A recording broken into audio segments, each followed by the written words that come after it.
I'll take as far as licenses go. That gets confusing. Like I said, I had the assumption that I had to be the PhD.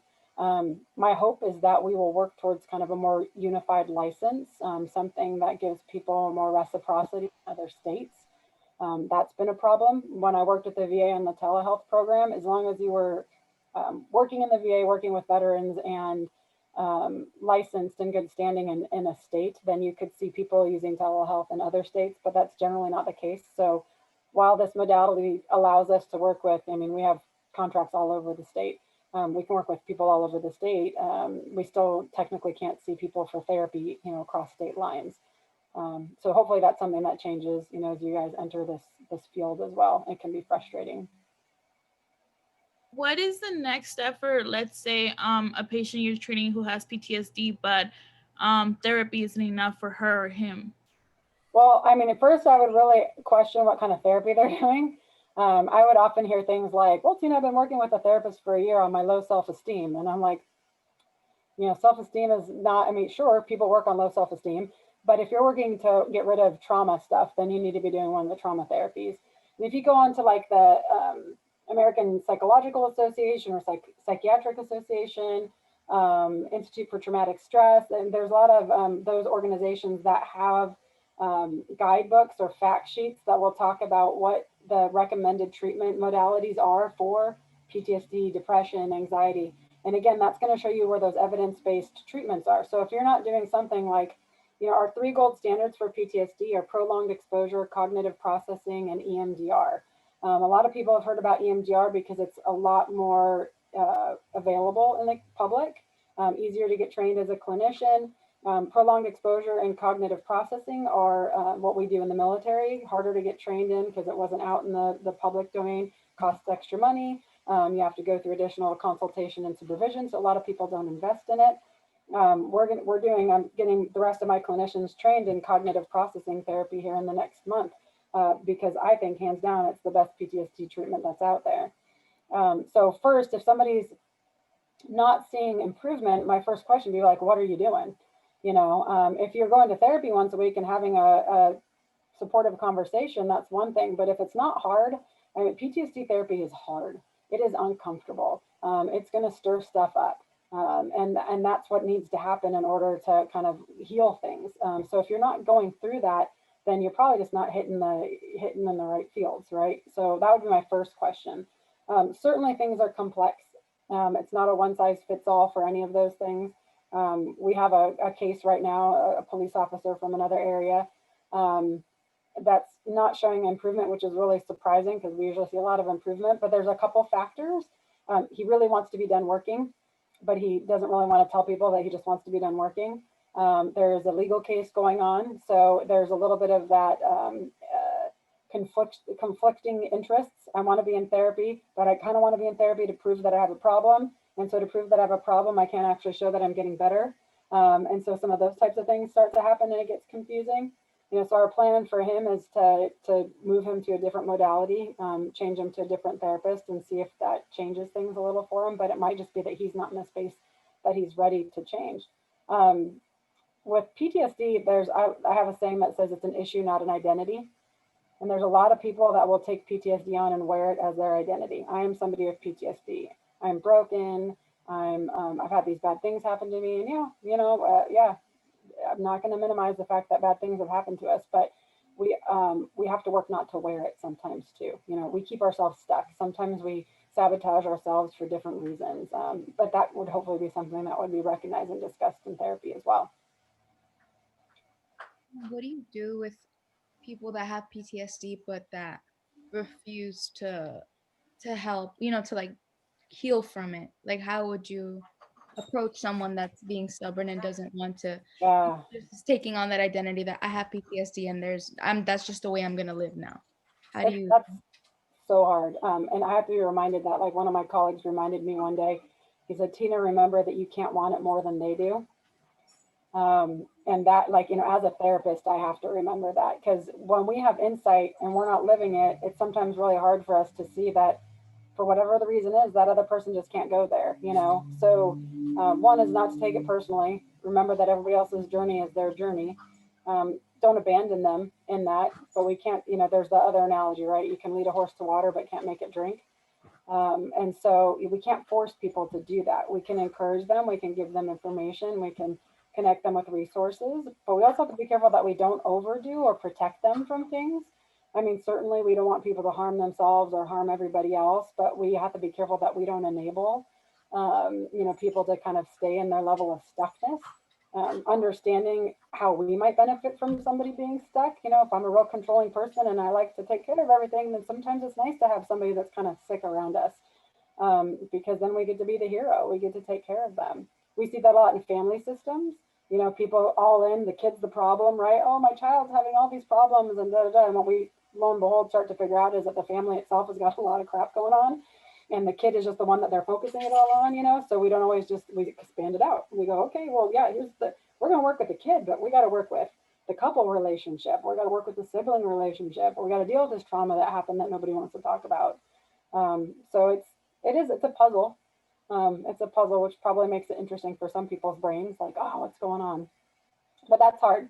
And that's something that you'll have to kind of get comfortable with, is knowing that it is at their pace and not at yours, one of my daughters is, she's 13 and super smart, but she's 13. And I have to remember sometimes that I can't always expect her to run at my level.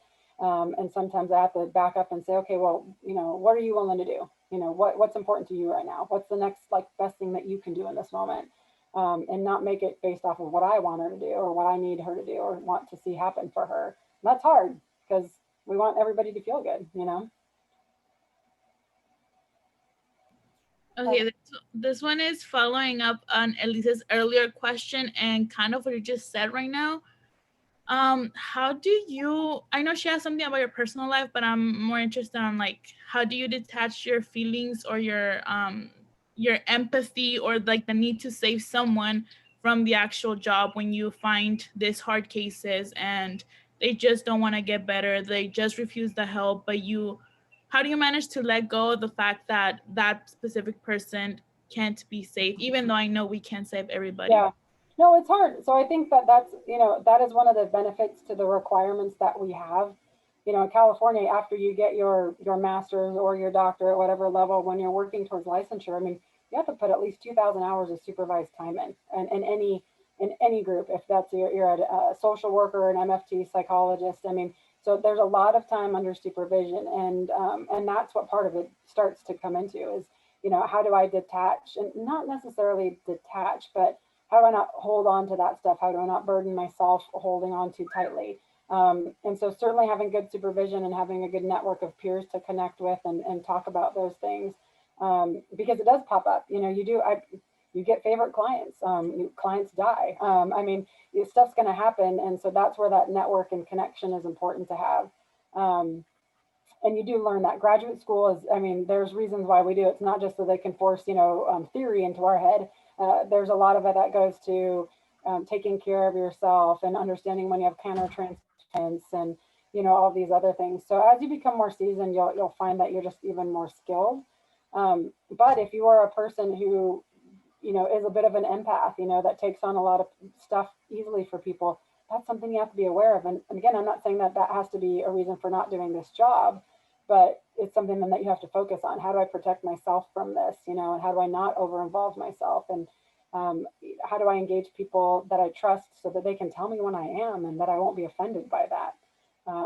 So consultation, we do a team meeting. Well, we have group supervision every week because I have associates or interns. But the licensed clinicians jump on those calls too. And it's important for us to kind of have that space to say, even one of our senior clinicians, I was like, I need your help writing this letter because I'm really pissed at these parents. And so I can't write this letter without having some kind of, being overly connected to it. So I knew enough that, can you write this letter with me so that it sounds, professional and isn't just my own, personal stuff that starts to bleed into it. So yeah, it takes some insight, and we don't get it right all the time. You'll hear a lot about boundaries and maintaining boundaries. And sometimes I think we kick ourselves in the foot, but depends on also the group that you're working with. Some groups you need to have stronger boundaries with, and some not so much. What range of people have you worked with? Because, you said that with this license, there's a lot of people you can work with. So, marriages, families, obviously people with PTSD. Who else have you worked with, or ages? I've worked a little bit with kids, not a ton, again, because I recognize that the scope of my experience, would I rec anybody? No. Am I the best choice for them? No. I have colleagues that's their area of expertise, and so I'm going to refer that person to those people, right? So I kind of try to stay in my lane. But over the years, yeah, I mean, I've had like 6-year-olds on up. We'll see. I'll see adolescents on occasion, but I have other clinicians in the group that are better at that. Variety of stuff from the worried well, I'll call it. My sister and I don't get along for Christmas. How do we not ruin it for mom and dad? To significant, really significant illnesses and acute, people who are suicidal, people who are manic, people, who are delusional. I mean, one of my favorites was asking a girl, was when I was in graduate school, an intake I did, and she was probably like 18 or 19, super young, and presented really, normally, like what is normal? Normal is a setting on the dishwasher. That's the only place where it's consistent in all of our homes. But she presented, pretty average, right? Until I asked her if she ever had the experience or seeing or hearing things that didn't really fit or seemed out of place. And just super casually, she's like, yeah, when I go out to the car, sometimes there's a giant pink bunny that's standing next to my car. But it wasn't scary to her. It wasn't alarming. It was just part of her life, and so I've had people like that, and then I've had people that are, absolutely terrified, can't go into the bathroom because that's where the voices are, and that's where the eyes are coming out of the vents, and, things like that. So when it comes to licenses, almost all of the licenses allow you to work with just about every group.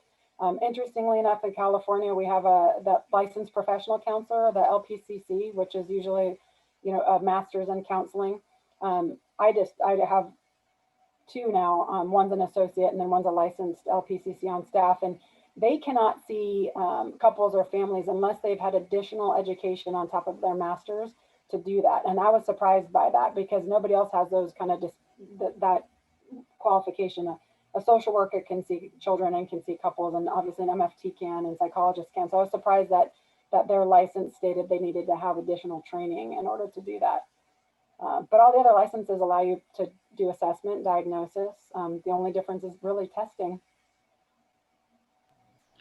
In college, like when you were getting your BA, did you do any types of internships?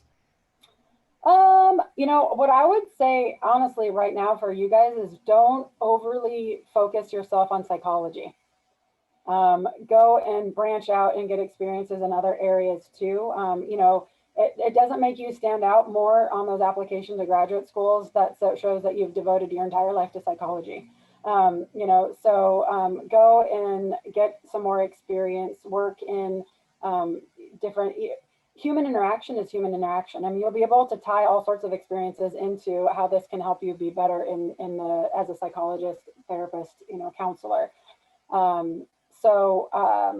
I worked with the Air Force. That was interesting. Gosh, I'm trying to think of the other jobs that I had that would have had anything to do with it. And I mean, not really. Yeah. I mean, really, I'm trying to think of, I didn't, like I said, I didn't really think that this was something that I wanted to do until a couple of years out of my undergraduate after working with the Air Force. So, I mean, I think when I went back to graduate school, I was 23, maybe. So I didn't just go right after school. I got out of school, worked for a little while, and then decided to go back. So yeah, so diversify a little bit, get some different experiences with things. And then, you can always tie those back into why or how that's helped you understand people better. So Danny, do you remember when you took the 201 course? We had a bunch of, the 201 is Introduction to Psych as a major course. And when Danny took the class, I had 4 or 5 different people come in who were clinical psychologists. Every one of them had a different story and how they got there. Mm-hmm. And that's one of the reasons I really appreciate you coming to do this, because there's no right way to do it. Yeah, and I had no intention. If you asked me back then, number one, would I be a therapist? I would have said no. Now, my grandfather was a psychiatrist.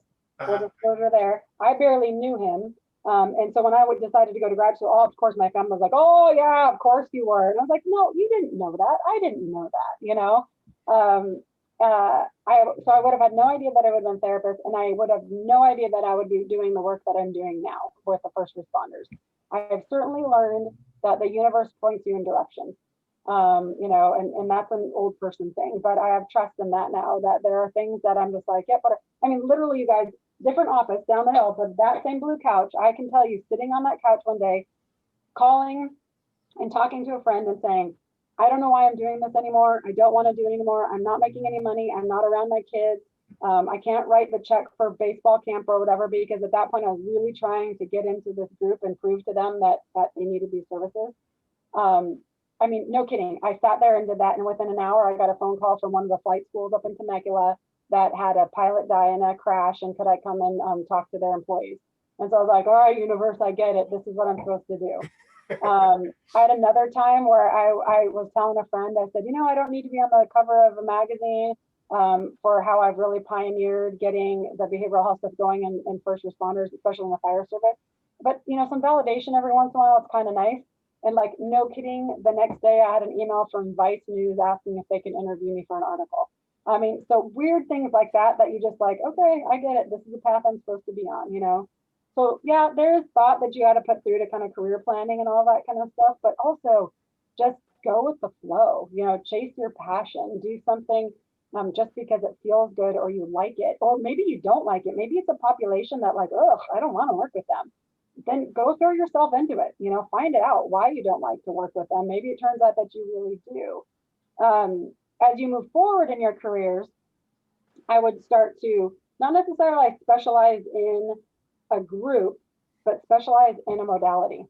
Become really good at cognitive behavioral therapy, become really good at dialectical behavior therapy, become really good at acceptance and commitment.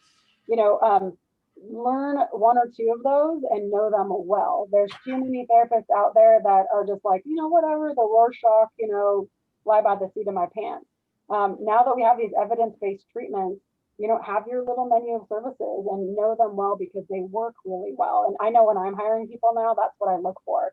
Is like, I want somebody that has that training, that's experienced with it, because they are proven to be effective, and time limited. So, but not right now. Right now, just get used to, the most important thing in therapy is the relationship. It's that ability to connect with somebody else, and to create that safe space so that they feel that they can tell you those things, and that they feel like they can help, that you can help them. And that doesn't mean that you have to be all like buddy with them. We have to sometimes call people out on stuff they don't want to hear, but to be able to make that connection. So practice those skills, and you probably are already good at that. The active listeners, the empathetic people, but keep building on that stuff right now. Other questions? Thank you. That was amazing. You're welcome. You're welcome. I mean, certainly y'all, feel free to pass along my email address and all that. Give me a call. I know people all over if there's other areas of interest. I mean, it is a hard field because it's hard to like shadow somebody because of confidentiality and all that. So it's hard to kind of get into those, but hopefully COVID, hopefully. So the other thing that I've been doing is I am actually the COVID case manager for the city of Modesto. So I handle all of the illness cases. We put their policy together, the flow charts, all that kind of stuff. And so hopefully we'll get back, the world will reopen. And, in the future, if we have courses, classes that are going on, educational things that aren't necessarily confidential in that regard, if you have interest, we can definitely see about having people kind of sit in on those to kind of experience those types of things. But yeah, give me a shout out. I'm happy to talk or connect you with other people I know. Awesome. Hey, you got to run to your next meeting here, but yeah, thank you so much, Tina. This was really amazing. Yeah, this is really great. You're welcome. Yeah. Thank you. Anytime. Thank you so much. All right, I'll stop the recording. Thank you so much.